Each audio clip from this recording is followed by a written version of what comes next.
उसी रात तड़पते हुए उन्होंने प्राण त्याग दिए। मुझे सांप ने काट लिया। उसकी शाखाओं से धुआं और आग निकलने लगी। बहुत समय पहले की बात है। एक घने जंगल के किनारे बसे छोटे से गांव में एक वृद्ध तपस्वी रहते थे। उनका नाम था स्वामी अच्युतानंद। वो वर्षों से जंगलों में घूम घूम कर भगवान की भक्ति और लोगों की भलाई के लिए तपस्या कर रहे थे। लेकिन समय बदल चुका था। लोगों के दिलों में दया कम और स्वार्थ ज्यादा भर गया था। कई दिनों से भूखे प्यासे स्वामी अच्युतानंद कमजोर होकर एक पेड़ के नीचे बैठे थे।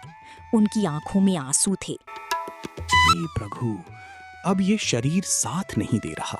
यदि कहीं से एक रोटी मिल जाती तो प्राण बच जाते।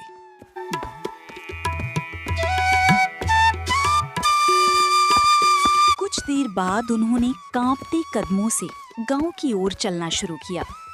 उन्होंने मन ही मन सोचा, गांव के लोग दयालु होते हैं, शायद कोई मदद कर दे।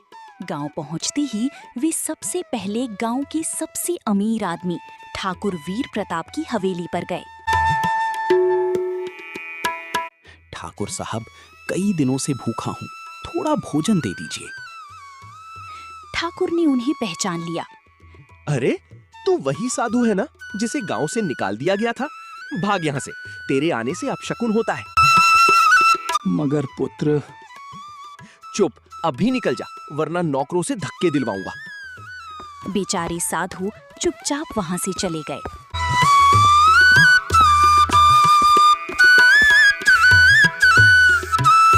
आगे रास्ते में उन्हें दो गांव वाले मिले।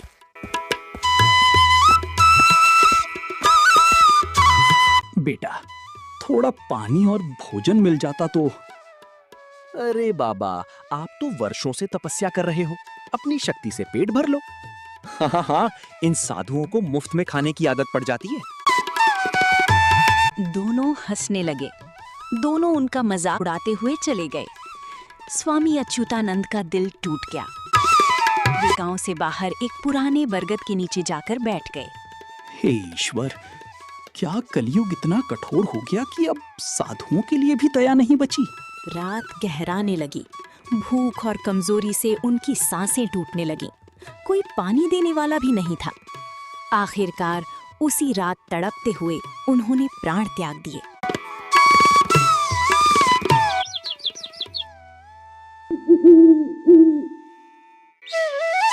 अगली सुबह कुछ गांव वाले वहां पहुंचे। अरे, ये साधु तो मर गया।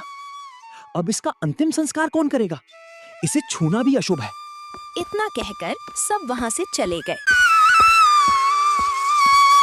तभी वहां गांव का गरीब युवक हरिदास पहुंचा। वो मेहनती और दयालु इंसान था। हे भगवान, किसी ने इनकी अंतिम विदाई तक नहीं की। बाबा, मैं आपका अंतिम संस्कार करूंगा।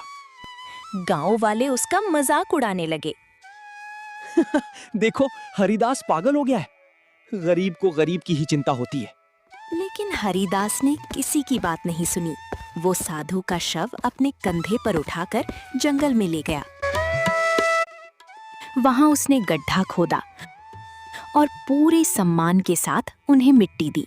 यदि मुझसे कोई गलती हुई हो तो क्षमा करना बाबा। गांव वालों को भी माफ कर देना। कुछ दिन सब ठीक चला। कुछ महीनों बाद हरिदास के पिता गंभीर बीमार पड़ गए।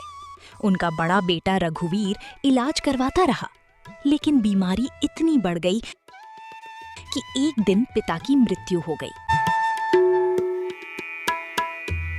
अंतिम संस्कार के बाद कुछ दिन सब ठीक चला। फिर एक दिन रघुवीर ने हरिदास से कहा, सुन, पिता के इलाज में सारा पैसा मैंने लगाया।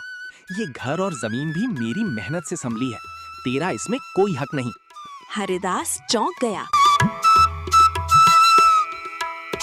भैया, ऐसा मत कहो। ये घर बाबूजी का था। मैंने सिर्फ इंसानियत निभाई थी।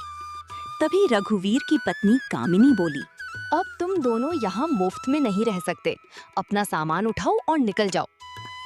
हरिदास की पत्नी गौरी हाथ जोड़ने लगी। भाभी, हमें मत निकालिए। लेकिन दोनों का दिल पत्थर बन चुका था। आखिर हरिदास और गौरी घर छोड़कर जंगल की ओर चले गए। रास्ते में गांव वालों ने ताने दिए। देखा, उसी साधु की लाश उठाने का फल मिला। वो साधु अपशकुनी था। लेकिन हरिदास शांत स्वर में बोला, मैंने सिर्फ इंसानियत निभाई थी। दोनों जंगल में पहुंचकर लकड़ियों और घास से छोटी सी झोपड़ी बना लेते हैं।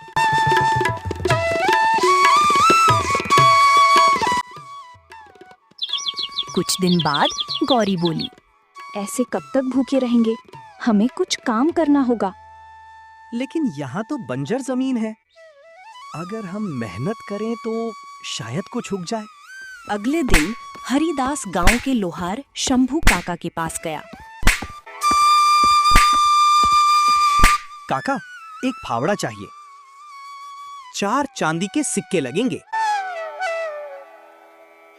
मेरे पास पैसे नहीं हैं। लोहार ने कुछ सोचकर कहा, ठीक है, आज पूरा दिन मेरी भट्टी पर काम कर दे। हरिदास ने दिन भर मेहनत की। शाम तक उसका शरीर पसीने और राख से भर गया। लोहार खुश होकर बोला, ले बेटा, ये फावड़ा अब तेरा है। खुश होकर हरिदास झोपड़ी में लौटा। लेकिन वहां पहुंचते ही उसके होश उड़ गए। गौरी कांप रही थी। क्या हुआ?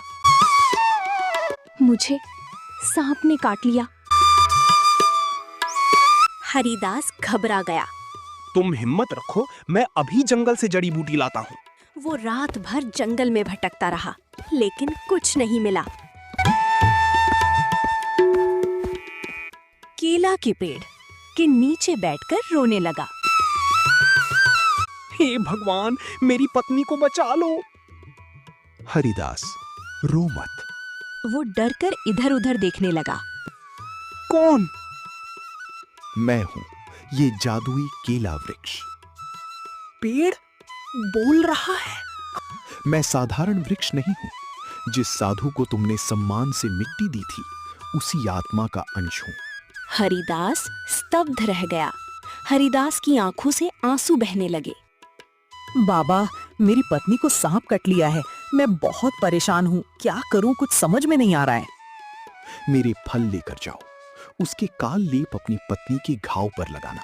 उसका विष उतर जाएगा और बाकी फल अपनी जमीन में बो देना। हरिदास ने तुरंत केले तोड़े और झोपड़ी की ओर भागा।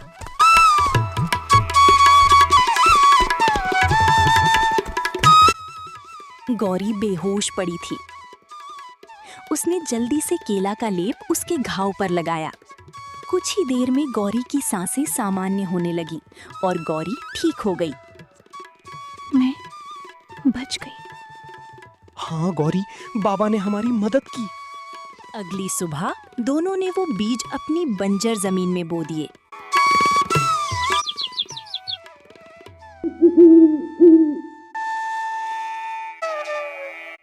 सुबह जब वे खेत पहुंचे तो उनकी आंखें फटी रह गईं। जहां कल सूखी मिट्टी थी, वहां आज हरी भरी सब्जियां लहरा रही थीं।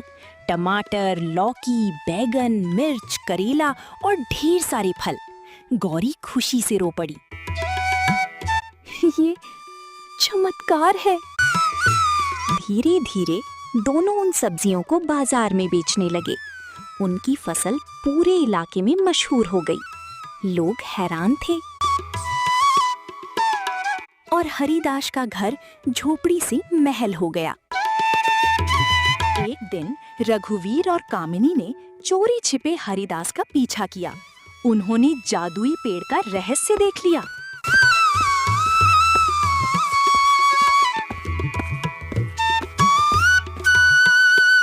रात को दोनों पेड़ के पास पहुँचे।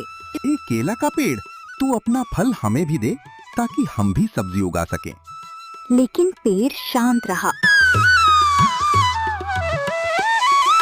लालच में रघुवीर ने जबरदस्ती तोड़ने की कोशिश की। तभी पेड़ कांप उठा। लालची इंसान, वरदान सिर्फ नेक दिल वालों को मिलता है। उसकी शाखाओं से धुआं और आग निकलने लगी। दोनों डर कर भागने लगे। उनके शरीर में जलन होने लगी। घुवीर रोने लगा। हमारे लालच ने हमें बर्बाद कर दिया। हमने अपने हरिदास भाई के साथ अच्छा नहीं किया। हमारे कर्मों का फल हमें मिल रहा है। हे भगवान, हमें माफ कर दीजिए। उस दिन के बाद कोई भी उस पेड़ के पास नहीं गया, लेकिन हरिदास और गौरी मेहनत और ईमानदारी से खेती करते रहे। वे गांव के गरीबों को मुफ्त में सब्जियां बांटने लगे। धीरे धीरे वही गांव जिसने कभी एक भूखे साधु को ठुकरा दिया था, अब दया और इंसानियत का महत्व समझने लगा। और कहते हैं, आज भी उस जंगल में वो जादुई वृक्ष मौजूद है जो सिर्फ सच्चे और नेक दिल इंसानों की मदद करता है।